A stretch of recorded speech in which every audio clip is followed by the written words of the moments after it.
a good chuckle at work today, and I was flipping through my phone and I saw this article, and I think we're going to see more of these as time rolls on. I think, in addition to legitimate grievances and people who might have legitimate wrongdoing, in terms of their treatment by the WWE in one form or another. There are also going to be these sorts of things of people who just got let go and now just want to use this opportunity to grind their axe.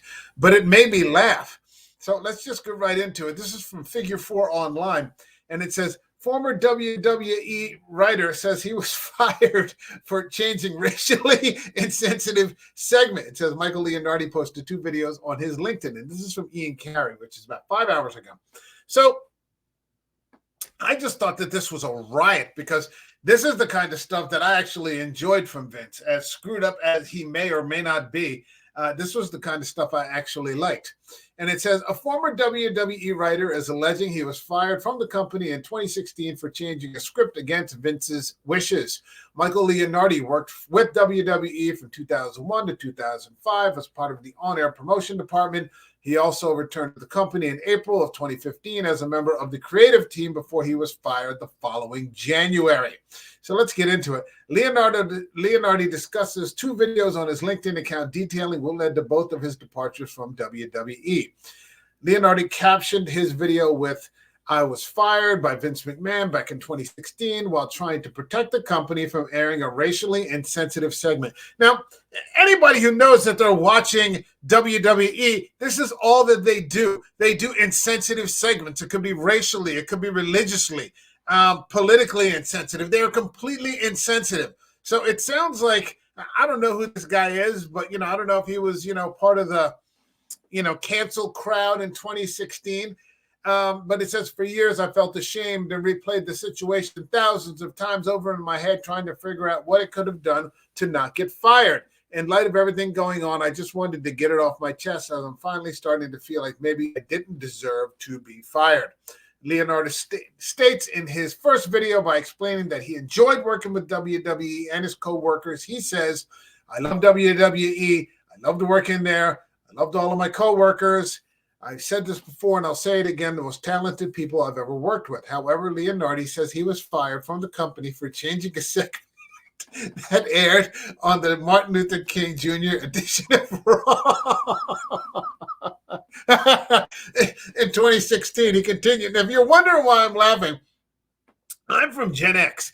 So I grew up in the era of the Jeffersons and All in the Family and Good Times and Sanford and Son. And so just being insensitive is what we are. And it's funny. I have no problems with laughing at just about anything. So if you're part of this, that's offensive kind of, the WWE is not the place for you. It's just not. He continued, maybe professional wrestling is not the place for you. I was fired over a very particular segment, which quite frankly still rubs me the wrong way. And I think about it all the time. And I always think about what I could have done better, if anything, to have not gotten fired. The segment involves Neville, Pac, Titus O'Neil, R-Truth, and Mark Henry. Leonardi said they were given an updated script for the segment on short notice and did not have much time to shoot it. He continues, the script called for Neville to speak up and tell everyone else that he's got a dream too, and that dream is to win the Royal Rumble. And I don't see what the problem is with that. I really don't see what the problem is with that. If Steven Spielberg can make Raiders of the Lost Ark, I mean, I guess, some people are just humorless about some things. But, if Spielberg can make Raiders of the Lost Ark with, ridiculous Nazis, even though he later went on to make Schindler's List and said he wasn't going to do that anymore, and then he went on to make Munich. I mean, I have a dream, too. If Mark Henry can, get with Mae Young, I mean, this is where they draw the line. I just don't get it. I don't know. Maybe it's black people. I don't know. And I remember Neville coming up to me after he read it, and he was like, I can't say this. Try to compare a wrestler who wants to one day win the Royal Rumble to one of the most iconic speeches in American history about civil rights and how important that was. To try and play on that was just dumb. It was poor writing. No, it's great writing. It's great writing because you're striking a nerve. it's writing that has an impact. Oh, God. It doesn't make Neville look like a face. That would be something that a heel would say, right? No. Not in my eyes. That would be something that a bad guy would say in that way to undermine the importance of that speech. Yeah, someone's a little too sensitive to be working in professional wrestling. Leonardi continued to say that Truth, Henry, and O'Neil were also uncomfortable with the line. Not only was Neville not comfortable saying it, the other three guys in the room, Titus and R-Truth and Mark Henry, were like, yeah, this is effing terrible.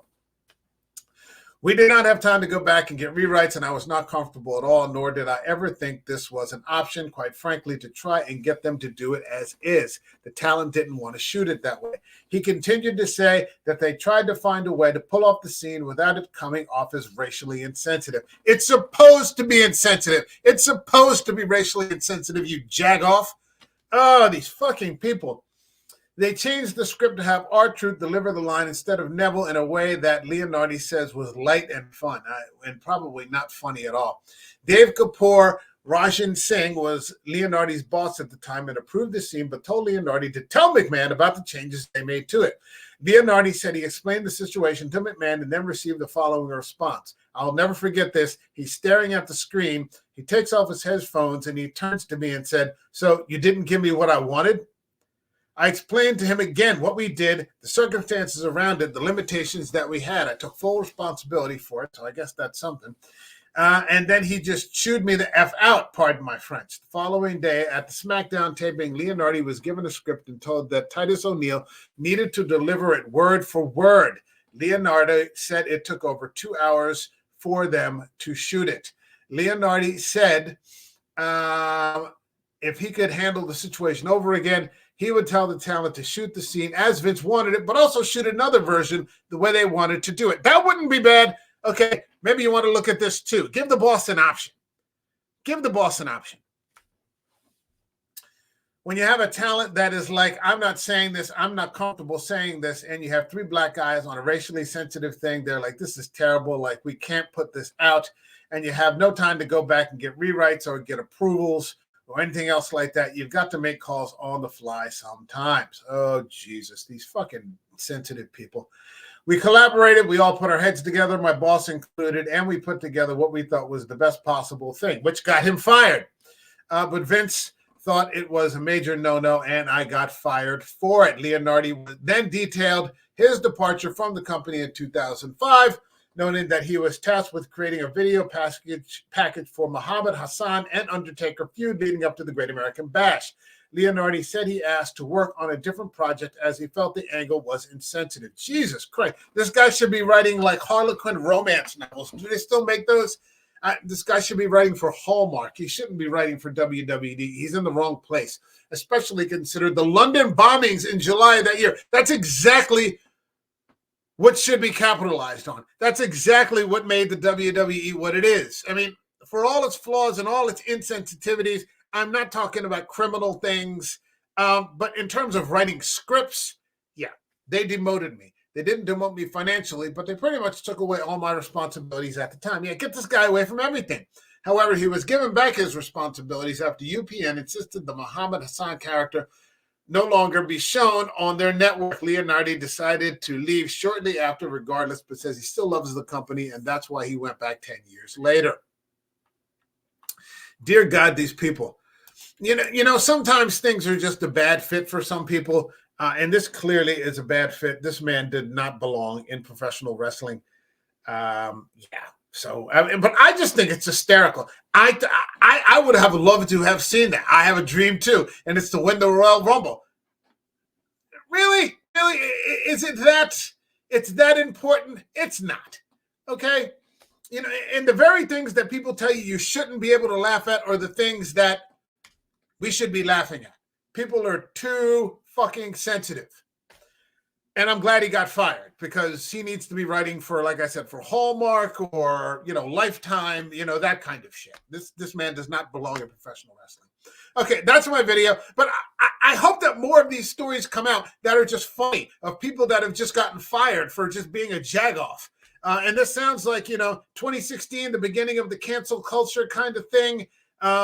You know, this guy having a problem going all the way back to 2005. He can't do anything that's too insensitive. Does he not understand where he's working? You know, the whole beginning of the politically correct thing. Fuck those people. So that's my video. Like the video. Leave a comment. What do you think? Is this guy right? Is he wrong? Is he just a jerk? You know, a little sensitive jerk? You know, or do you think that Vince was wrong? Let me know what you think in the comments. Subscribe to the channel. I will see you all in the next video. Boy, I hope there are other videos like this. I need the laugh. Have a good day, everybody. God bless you.